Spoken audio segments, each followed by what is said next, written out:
El día de hoy conoceremos la vida de San Francisco de Sales. Nació en el castillo de Sales en Saboya, Francia, el 21 de agosto de 1567. Fue bautizado al día siguiente en la iglesia de Torrens con el nombre de Francisco Buenaventura. De niño Francisco fue muy delicado de salud ya que nació prematuro, pero gracias al cuidado que recibía se pudo recuperar y fortalecerse con los años. La madre de Francisco fue Francisca de Boissy, una mujer sumamente amable y profundamente piadosa. Un gran deseo de consagrarse a Dios consumía al joven, pero su padre tenía destinado a su primogénito a una carrera secular, sin preocuparse de sus inclinaciones. Se entregó apasionadamente al estudio de la teología. Cada día estaba más decidido a consagrarse a Dios y acabó por hacer voto de castidad perpetua, poniéndose bajo la protección de la Santísima Virgen. Pero no por ello faltaron las pruebas.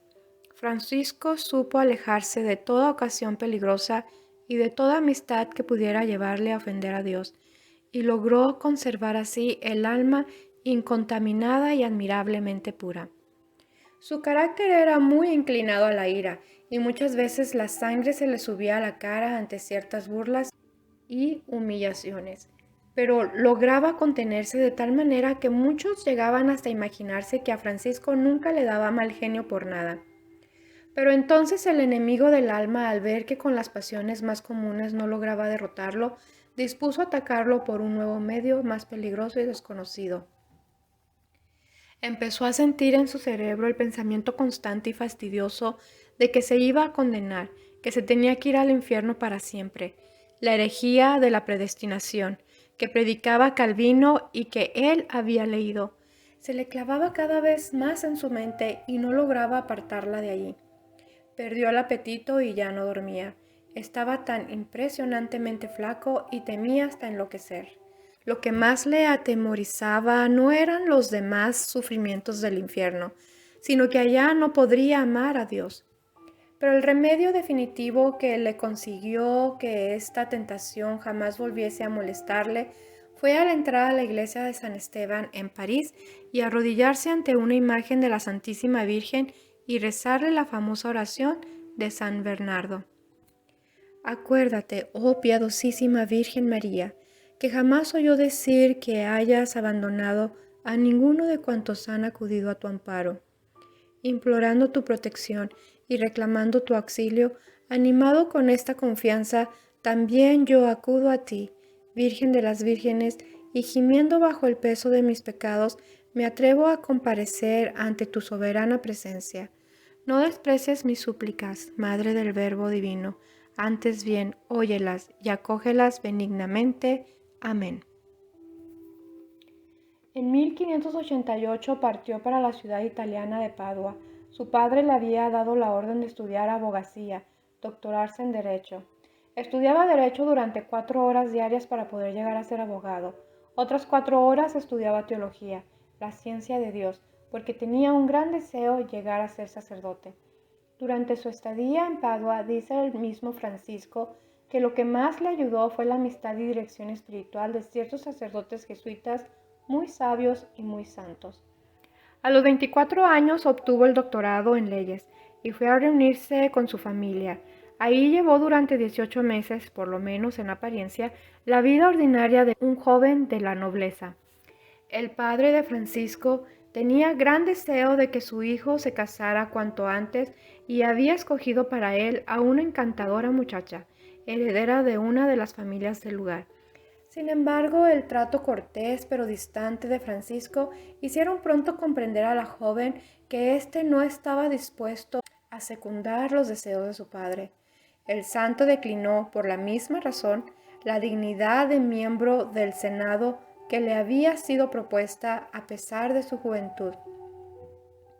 Hasta entonces Francisco solo había confiado a su madre y a su primo Luis de Sales y a algunos amigos íntimos su deseo de consagrarse al servicio de Dios.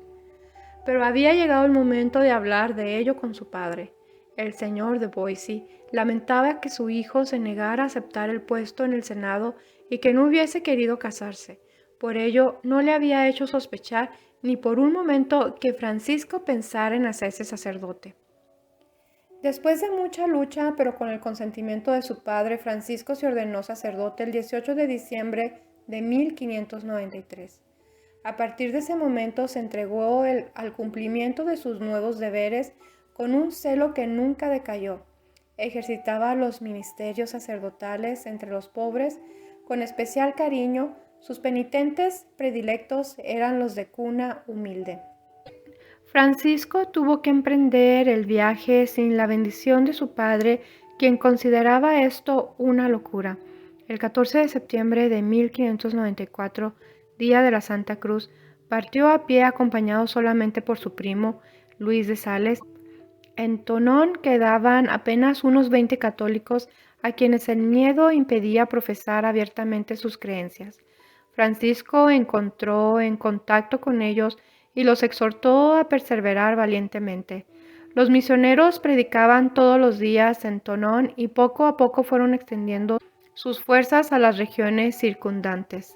El camino al castillo que estaban obligados a recorrer ofrecía muchas dificultades y particularmente en invierno resultaba peligroso. Una noche, Francisco fue atacado por los lobos y tuvo que trepar a un árbol y permanecer ahí en vela para escapar con vida. A la mañana siguiente, unos campesinos le encontraron en tan lastimoso estado que de no haberle transportado a su casa para darle de comer y hacerle entrar en calor, el santo habría muerto seguramente.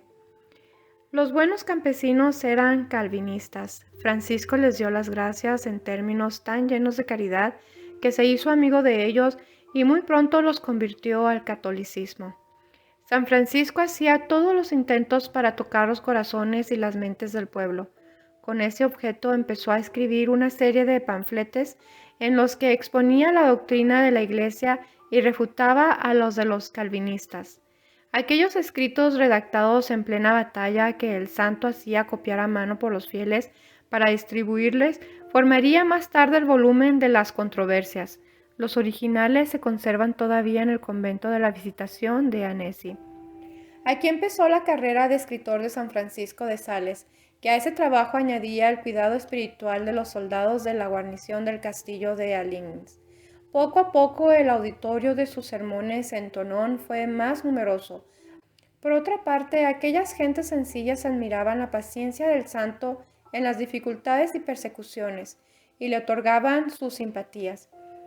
El número de conversiones empezó a aumentar y llegó a formarse una corriente continua de apóstatas que volvían a reconciliarse con la Iglesia. Cuando el obispo Grenier fue a visitar la misión 3 o 4 años más tarde, los frutos de la abnegación y celo de San Francisco de Sales eran visibles. En 1602 fue a París, donde le invitaron a predicar en la Capilla Real, que pronto resultó pequeña para la multitud que acudía a oír la palabra del santo, tan sencilla, tan conmovedora y tan valiente. A la muerte de Claudio Granier, Francisco le sucedió en el gobierno de la diócesis. Fijó su residencia en Annecy, donde organizó su casa con la más estricta economía y se consagró a sus deberes pastorales con enorme generosidad y devoción. Con su abundante correspondencia alentó y guió a innumerables personas que necesitaban de su ayuda.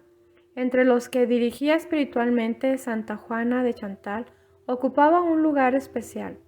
San Francisco la conoció en 1604, cuando predicaba un sermón en Cuaresma en Dijon.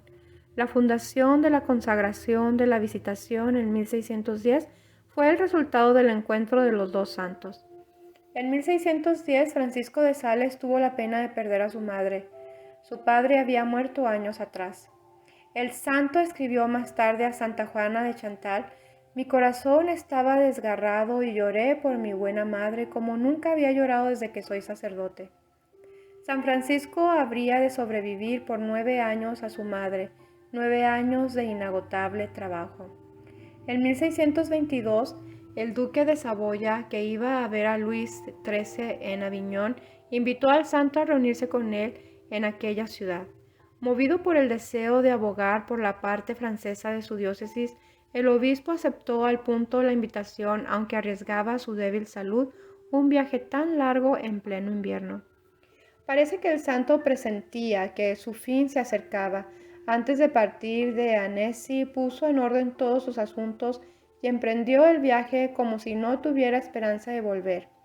En el viaje de regreso, San Francisco se detuvo en León, hospedándose en la casita del jardinero del convento de la Visitación. Aunque estaba muy fatigado, pasó un mes entero atendiendo a las religiosas. Una de ellas le rogó que le dijese qué virtud debía practicar. El santo escribió en una hoja de papel con grandes letras: humildad. Durante el Adviento y la Navidad, bajo los rigorosos de un crudo invierno, prosiguió su viaje predicando y administrando los sacramentos a todo el que se lo pidiera. El día de San Juan le sobrevino una parálisis, pero recuperó la palabra y el pleno conocimiento. Con admirable paciencia soportó las penosas curaciones que se le administraron con la intención de prolongarle la vida, pero que no hicieron más que acortársela. En su lecho repetía: puse toda mi esperanza en el Señor, y me oyó, y escuchó mis súplicas, y me sacó del foso de la miseria y del pantano de la iniquidad.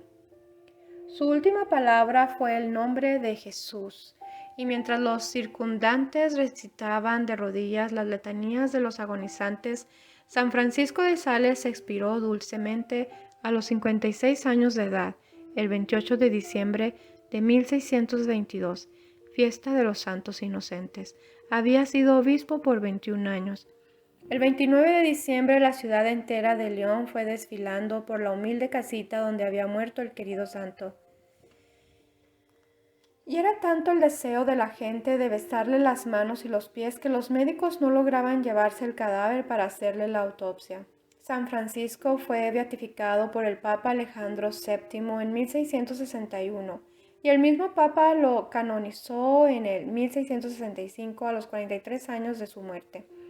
En 1878 el Papa Pío IX, considerando que los 3 libros famosos del santo, las controversias, la introducción a la vida devota y el tratado del amor de Dios, tanto como la colección de sus sermones, son verdaderos tesoros de sabiduría, declaró a San Francisco de Sales doctor de la Iglesia, siendo llamado el doctor de la amabilidad.